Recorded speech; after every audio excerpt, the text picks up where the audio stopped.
Joe Biden and the Democrat Party want to change America, and they don't want to change it for the better, as they would like you to believe.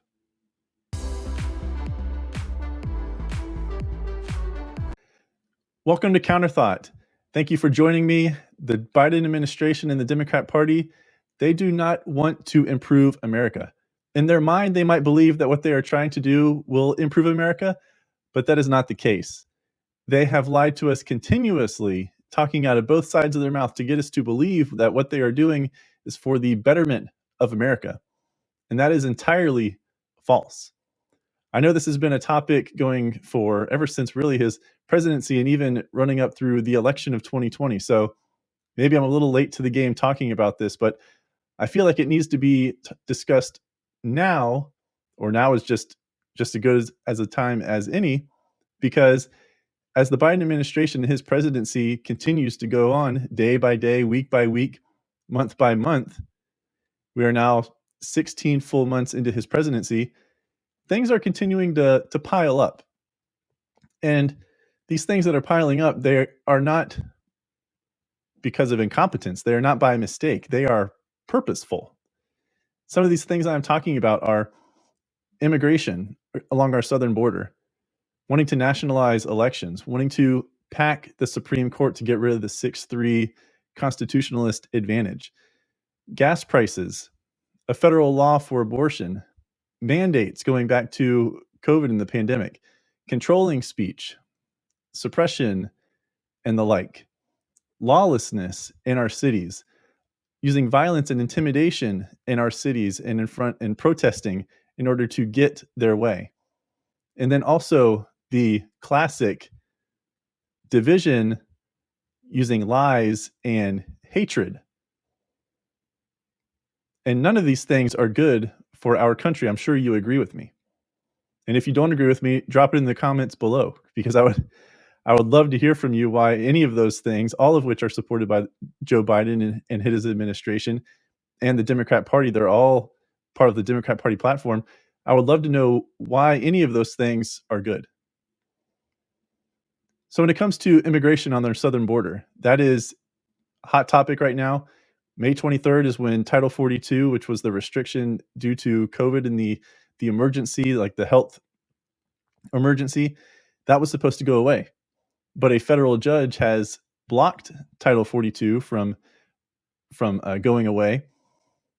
But projections are that if Title 42 is taken away, and it was halted because by the judge, because there is no plan in place from this administration, and that is on purpose. Estimates are that there would be 18,000 encounters per day along the southern border if Title 42 is taken away. Now, the Biden administration, you may remember whenever they came into office back in January of 2021, they immediately got rid of the Remain in Mexico policy that the Trump administration put in place with Mexico. And that dramatically decreased immigration and required people who were coming to America to stay in Mexico while everything was being processed for each individual. Biden administration completely wiped that out. So they want more immigrants to be coming into our country illegally. And the immigration on the southern border is a very complex issue. You know, we have dreamers here already. We have 2 million last year, 2 million encounters, and that does not even include the gotaways. So that could be anywhere from 2.25, maybe 2.5, maybe even more than that. The Biden administration has even admitted to more than 40 people being captured and detained along the southern border trying to illegally migrate into our country who are on the terrorism watch list. And the immigration is not going to stop. From October of 2021 to now, May 24th, there have been 1.5 million encounters. And how is our country supposed to support this many people that are coming into our country, been given bus tickets, plane rides to other parts of the country, given money, a phone, and tell them, hey, you just need to show up with your court date. You know, we trust you, just show up to the court date. And in the meantime, you know, you're going to get food from taking away food from our citizens. You're going to be taking away other resources from our citizens. And you look around and you see how many Americans are struggling, especially during this time of inflation, which last month was at 8.3% and peaked in March at 8.5%. Those are the highest numbers of inflation in more than 40 years. But the porous southern border just allows more and more people to keep coming in, more and more people to keep using our resources, more and more people to take our food as we are dealing with certain shortages. Not going to get into all the details, but toss in baby formula there. It's been shown pictures, documentation, pallets upon pallets upon pallets of baby formula going to the southern border to feed the babies that are coming across the southern border, along with their families, with their mothers. Meanwhile, our American citizens, our American mothers cannot procure baby formula for themselves, and they're sending out their relatives, their sisters, their aunts, their grandparents, their in-laws, whomever they can to look, whether they live locally or in a different state. And that has gotten so out of control that the Biden administration had to airlift and fly in 70,000 pounds, like 35 tons of baby formula this week. But we're just going to continue to let thousands upon thousands upon thousands of people come across our southern border, and we are housing them because we got rid of the remain in Mexico policy. And Mayorkas, he's I hate to say it because I don't really know him, but everything that is happening on that southern border leads to incompetence. And the Biden administration has tried to fool us multiple times, oh, we stand with our border agents. Oh, but yeah, that one whipping looking incident, which wasn't whipping at all and took 6 months to solve. The reins that were being used to keep the migrants away from the horse, came down and chastised them and had a full investigation go on. And, yeah, that really shows support for the border agents, border patrol, sure does. So they say one thing while doing something else. And again, it's projected 18,000 illegal immigrants could be coming to our southern border once Title 42 is lifted. That's 540,000 on average immigrants per month. Let's do a little bit more math. 540,000 times 12 months. That would be 6 million encounters in 1 year. 6 million. 6 million would be like the second largest city in America. That would be like LA, a new LA, all being made up of illegal immigrants coming to our southern border in 1 year's time. And going back to last year, talking about nationalizing elections with the, I forget the exact name of the act, but it's like Freedom to Vote Act or Vote for the People Act. They want to federalize elections instead of being run by the states. And I mean, there's just numerous problems with that, right? I mean, it's always been on the state level, and then to try to just change it to the federal level. What's the purpose of that? I mean, I can't imagine what all could go wrong with that. I mean, we've seen such great things from the federal government, and even at the state level, there are still issues, right? We've seen that. I mean, I'm in Florida, right? We had the hanging Chad problem going back um, to the year 2000. But I wonder what they could be up to with federalizing elections. And then when states do try to shore up their election laws and make it easier for people to vote and harder to cheat, then they're called and accused of being racist and that the policies and the laws are Jim Crow 2.0, like we saw for the state of Georgia last year. So much so that peddling that lie that, Stacey Abrams said, Joe Biden even went to Georgia and was saying all these lies right to the American people, right to the people in the state of Georgia. Major League Baseball, Coke, Delta, all threw their hands up in the air and condemned and, said, we cannot stand for this. We are going to move the All-Star game out of Atlanta, cost the city about, I believe it was 5 to 10 million in additional revenue that would have taken place over those 3 days for the All-Star game.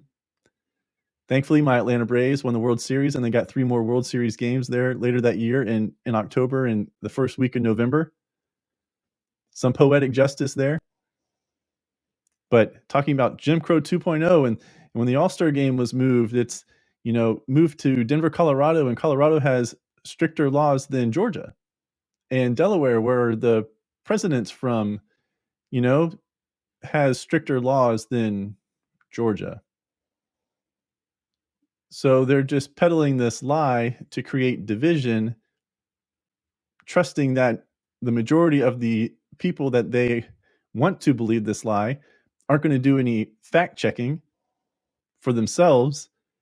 And that's just another feather in the cap for the Biden administration of, yeah, justice. Yeah, racial justice, accountability. Way to go, Joe. All the while, the midterm elections are taking place this week and just wrapped up in Georgia.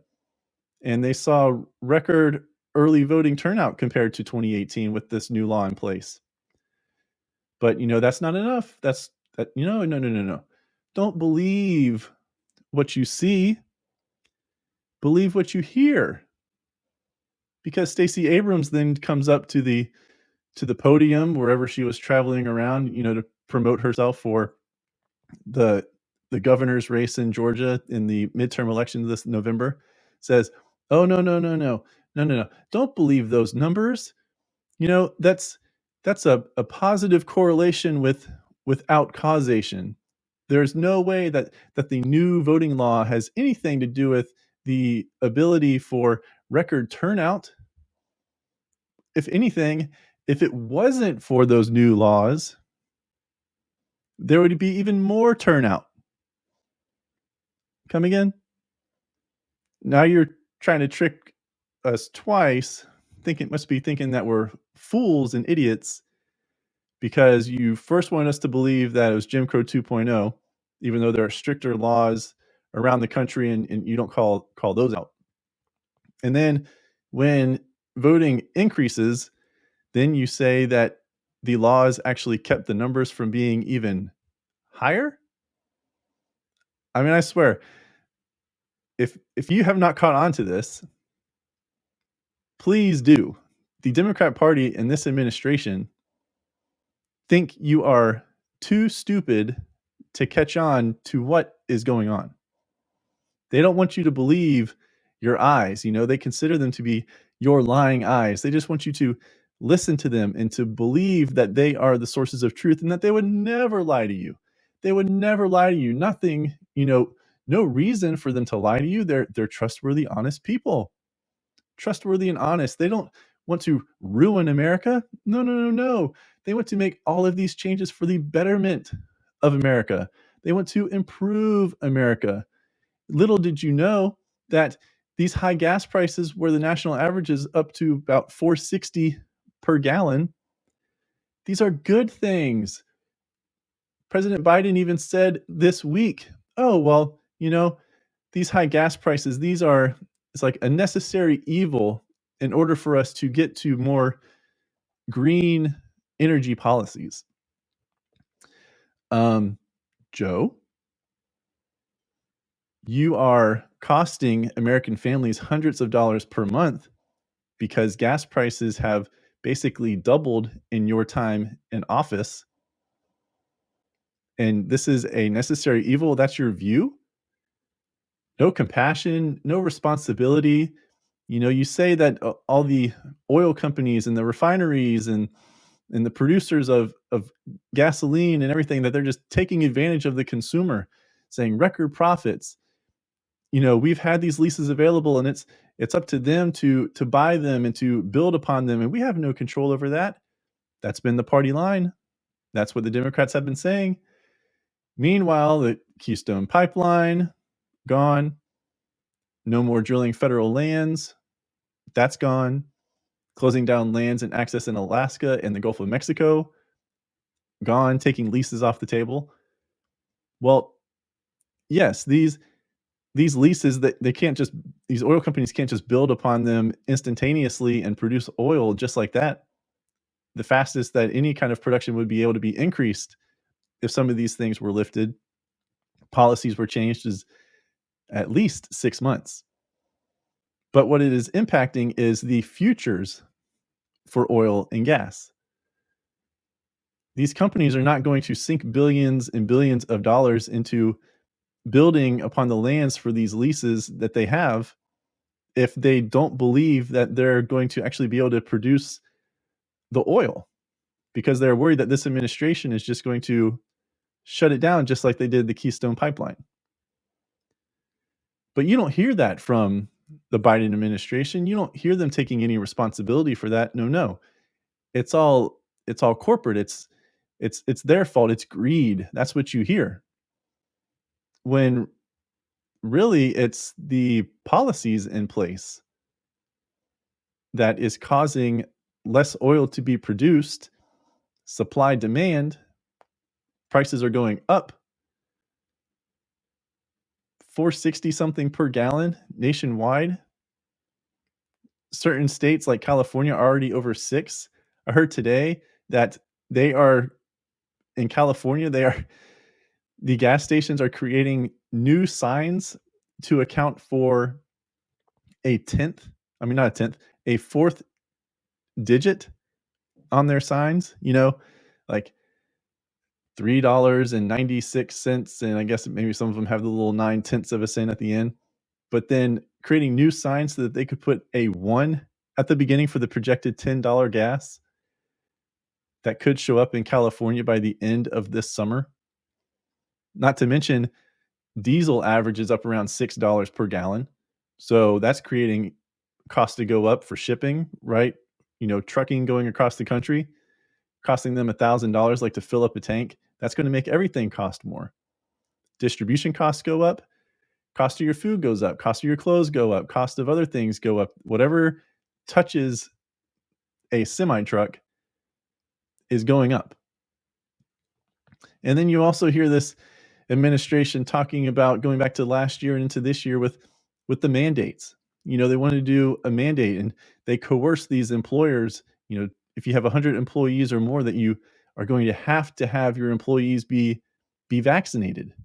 And all these employees, because they were fearful of the penalties that were going to come down upwards to like more than $100,000 per case, starting to require their employees to get vaccinated. Then the administration, their line was, "Oh yeah, we increased, like we incentivized everyone to get vaccinated."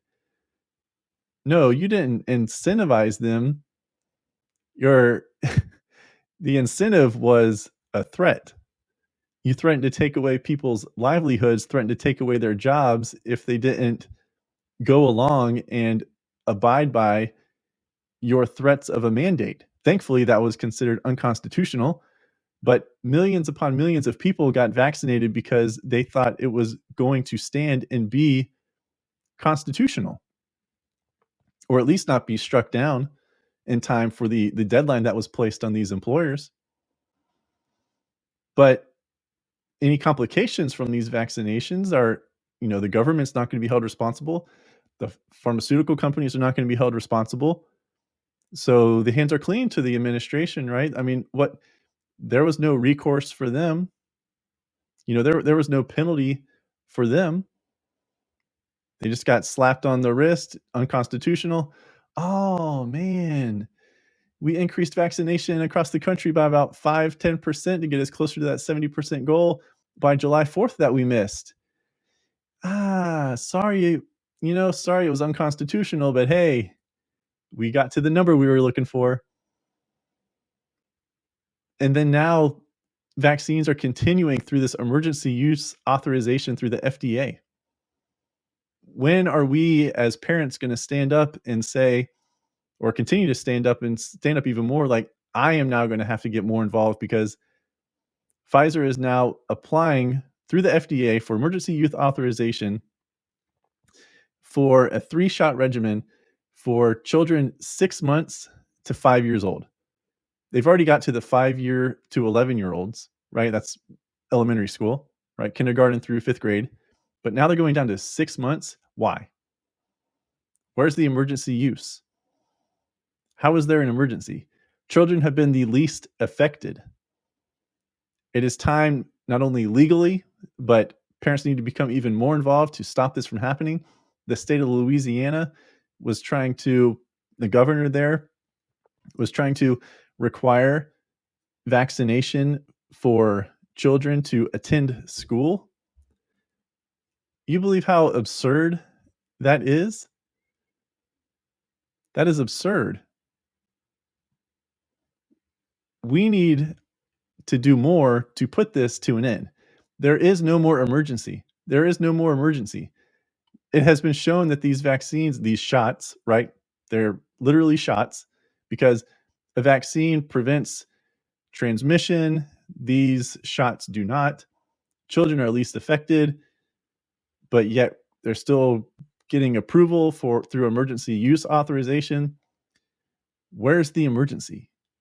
These children are not dying from this. Healthy children are not dying from this. Yet you want to put something into their bodies that they're not even any remote risk. They have a better chance of walking outside and dying, being hit by a car crossing the street, being struck by lightning, driving in the car as they're getting taken to school, or riding on the school bus than they do from COVID. I mean, this level of control without any long-term effects, longitudinal data, no long-term data to support any of these measures being taken by this administration is ridiculous. And the fact that they're continuing to push it shows you that they are just putting science to the wayside, true science, true data, and that they don't care. They don't care. The parents who are okay with this and who are thinking, ooh, sigh of relief, I can finally get my child vaccinated. Stop. If you're one of these parents, stop casting and projecting your anxieties, your fears onto your child. Stop doing that. You're doing the same thing when it comes to masking. Same thing. Philadelphia is doing that. Philadelphia is now requiring students once more to put masks on. It has been shown that those little 3-ply masks are not doing much of anything to prevent transmission. And then if the teachers are vaccinated, then they shouldn't be at risk anyway. So again, none of this all makes sense, but it's about control. And this administration is never going to let their foot off the gas, never going to hand over the keys. They're going to want to retain this control that they have, that they are continuing to pursue through COVID, through these attempted mandates, through all these policies for as long as they can until we, the American people, push back and get it to stop. Thankfully, I'm in Florida and Ron DeSantis has put laws in place to prevent mandates. Hallelujah, praise the Lord.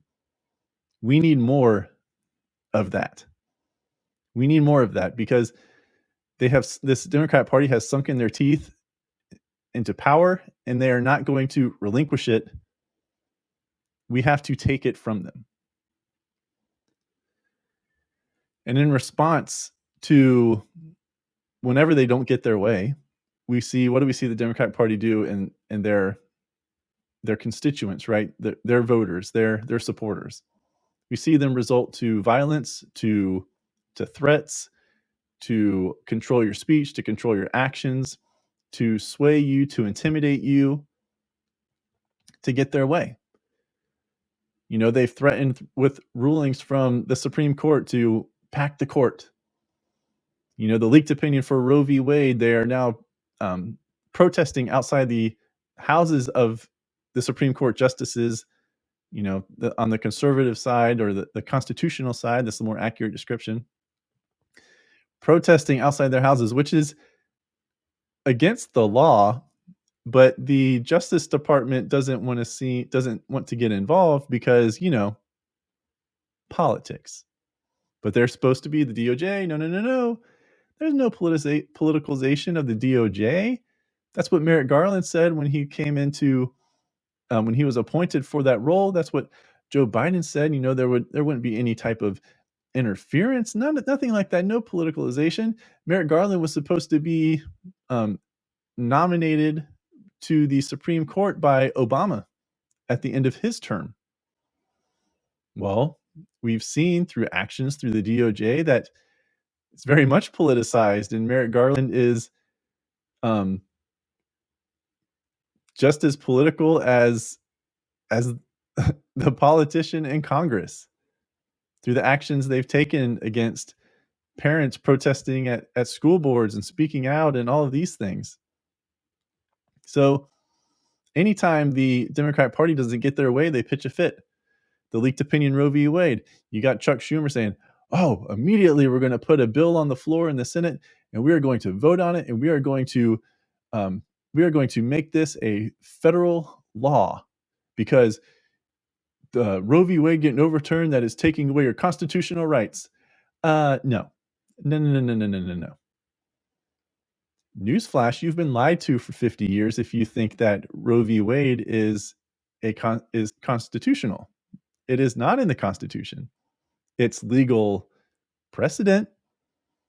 It's not in the Constitution. It was never put into the Constitution. Congress has never voted on any type of abortion law to codify it and have it be an amendment to the Constitution. Nope.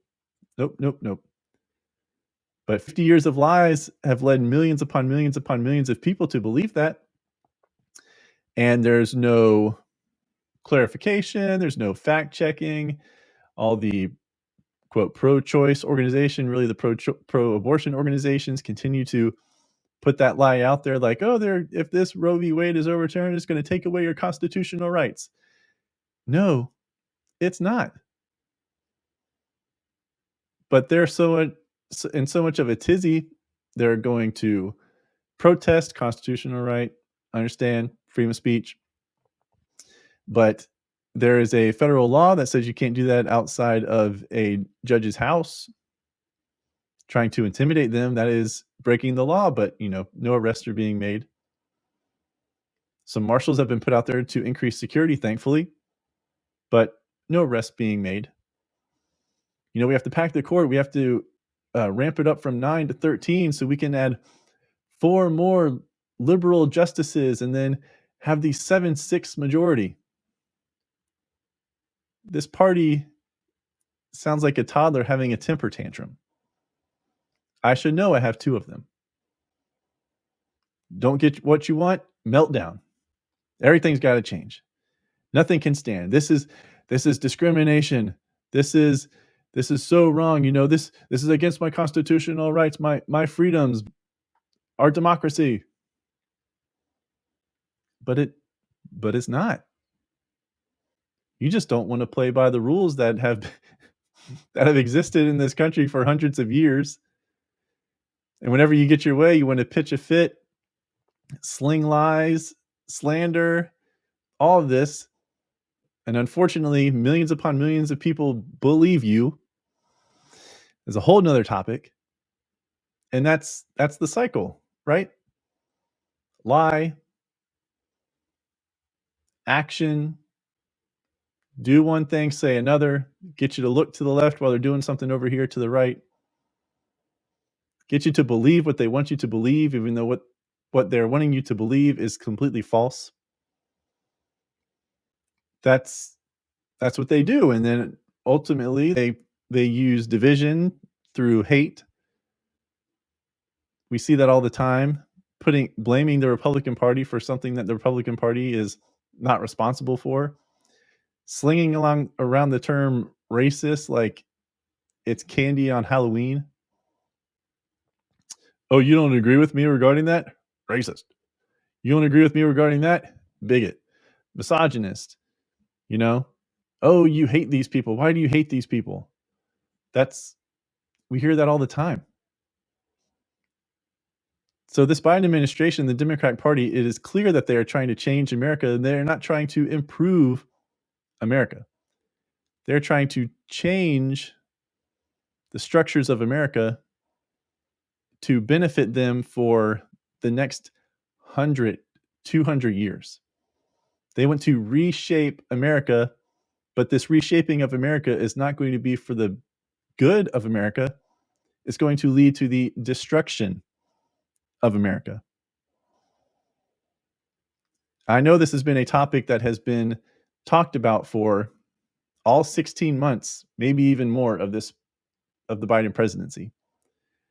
But I finally felt like I needed to discuss it here on the podcast because it is continuing to get more and more out of hand.